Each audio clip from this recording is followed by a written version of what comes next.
Ümumiyyətlə rus sektorda vəziyyət necədir?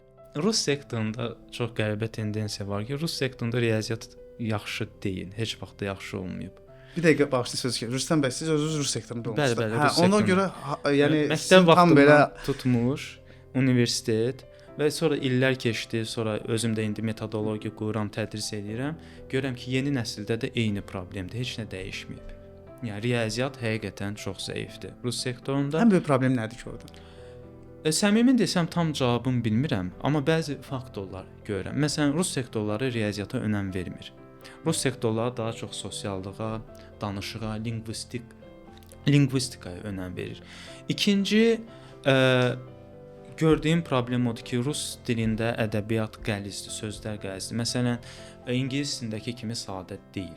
Məsələn, Sovetin nəşriyyatı ilə çox vaxtı keçilir, onlar da ağırdır.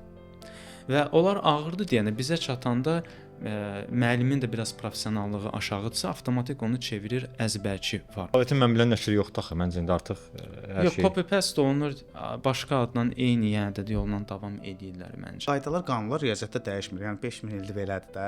Sadəcə olaraq indi biri var ki, İzah eləməyə dəyişir. Kitabın müəllifi onu daha asan cümlə ilə də yaza bilər və yaxud da ki, daha belə mürəkkəb strukturda da yaza bilər. Bir də yeri gəlmişkən Azərbaycanda yaxşı riyaziyyat kitabı yoxdur. Bunu mən sizə deyim. Mən yəni bu işin içində Yoxdur. yaxşı riyaziyyat kitabı yoxdur. Testlər var. Yaxşı Yəni riyaziyyat kitabı dediyin nəyə nəzərdə tutulur? Yəni yaxşı, yəni nəzəriyyə kitabı. Nəzəriyyə. Nəzəriyyə kitabı. Yaxşı nəzəriyyə kitabı yoxdur.